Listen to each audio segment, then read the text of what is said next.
Whiskey. No, there ain't no whiskey here. This here's a Scottish Day, St. Paddy's Day. Almost over, though. It's almost midnight.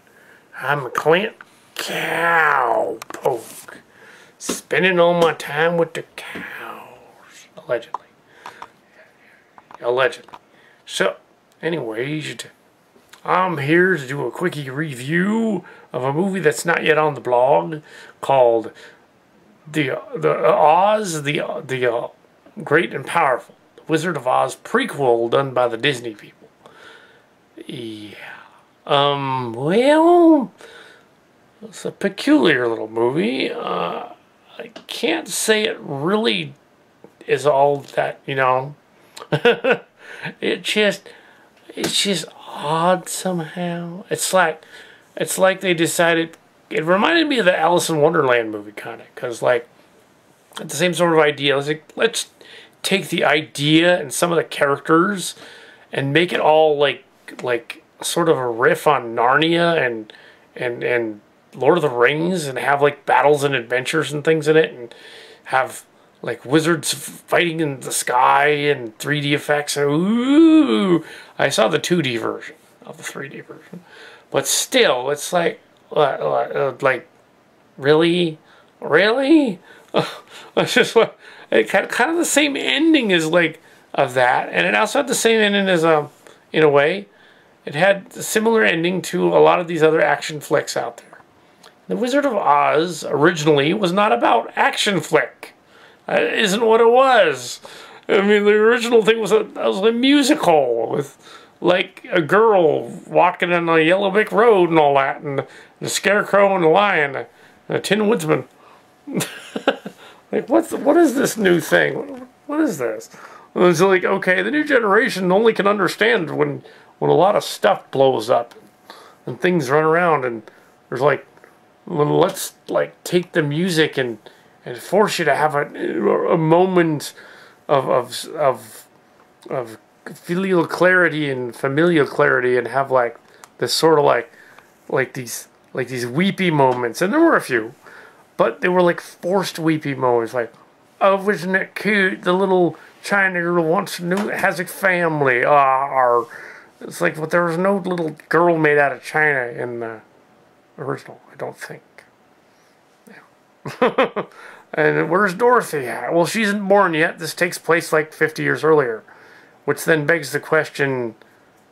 Many questions are begged, but that begs the question of, well, who's the wizard guy? Well, it isn't even 50 years earlier, because like the Wizard of Oz is supposed to take place, you know, in the movie. Well, I guess it doesn't follow the books so much. I guess this is kind of following the books, which were done at the turn of the previous century. Okay, that kind of makes sense. But they decided to do like a prequel where they meet the wizard for the first time. It's like, okay, that works, kind of.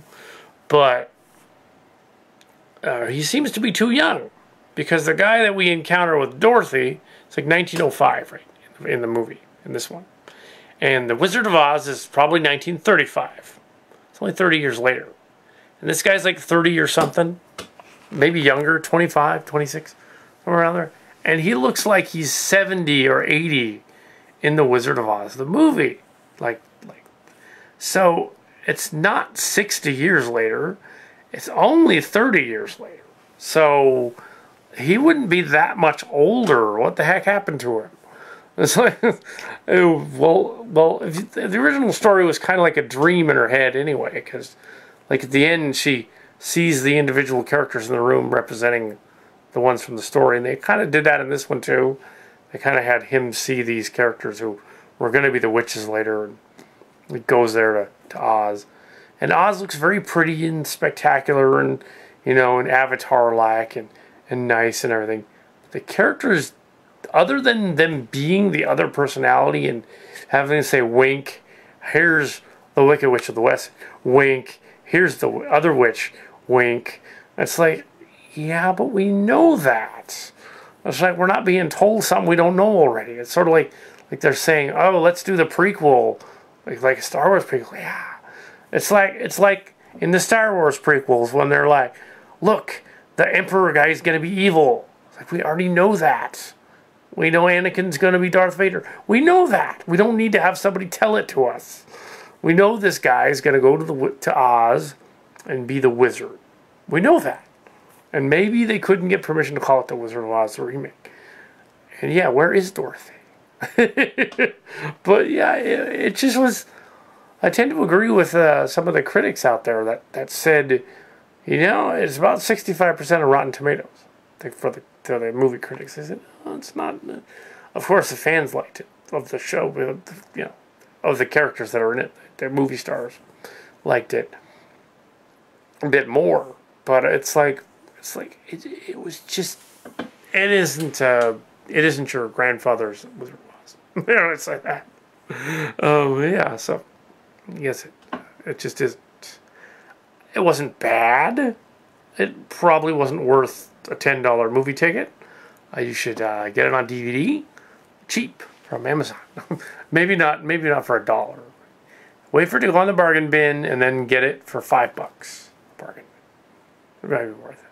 But yeah, it's not going to be an instant classic just because you got the Wizard of Oz in the title somewhere, or you infer it's the Wizard of Oz in the title.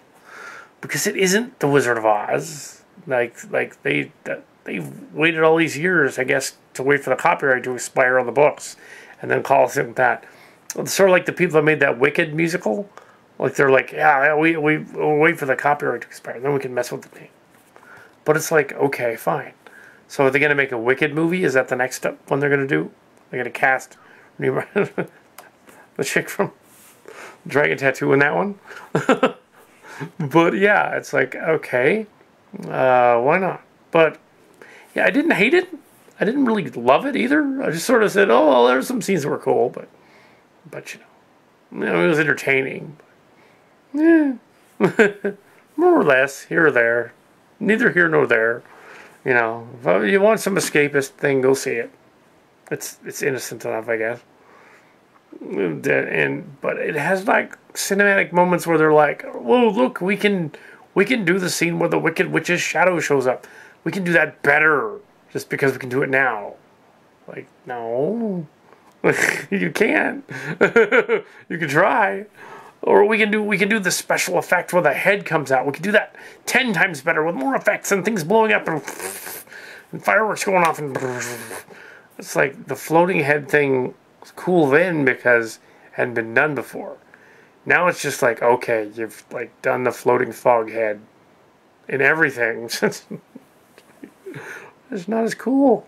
Ooh, it's like, okay, yeah. And besides, if you know who the guy is, wasn't the point of the original that Dorothy and the Cowardly Lion and the Scarecrow that wanted a brain and the Tin Woodsman that wanted a heart? Wasn't the whole shtick that the wizard wasn't a wizard and that he had like he had a mechanical like wizardry going on, and that was the whole thing, is he was behind the curtain. Ooh, see the curtain back there. He's behind the curtain, and that he was, you know, that's the whole point. And also, if you think about it, it's kind of a weird, strange dream for this, like girl that's probably in puberty. In the first place, you know, the story of the Wizard of Oz. A tornado hits the house. She gets sucked into the land of Oz through the tornado. With the house. The house lands on the one witch, kills her. And then there's all these other ones that are going on. And the flying monkeys, all that, of course. But the witches. And they go to the Yellow Brick Road, they get all this stuff. They go to the wizard, and he grants them, instead of wishes, he says basically their courage and whatnot, and their determination and stuff like that makes it one. And, you know, the various things that happens to them, that makes them somehow the better person, the way they are. It makes them a better person. Very 30s era, sort of late flapper era sort of concept.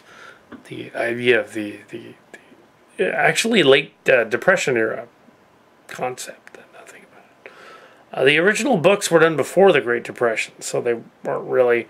The movie was based on a presidential election, I believe, where the Tin Woodsman was industry. But I'm not sure whether the movie wasn't following that same dynamic or not. So yeah, and she's it's all a dream because she wakes up at the end in the house and the house is fine, and she goes like, oh, you know, this, I imagined Oz. So does that mean that the old guy that's in the other one, if it's a dream, is somebody from a previous, like, then a dream that she had? Like, I don't get it, how that would work. but yeah, okay. So yeah, the witches are evil, and they're out to get him, and and there's a girl made of china in it, played by both a CG character and a marionette. Very cool looking CG character. But it's there's flying monkeys, really evil looking nightmare fuel flying monkeys. Little kids in the theater going, "Oh my god, ah!" freaking out. And there was this other monkey who's a good guy, but it's like, and the Munchkins were better done. But what? Why did it need to be redone? It didn't have to.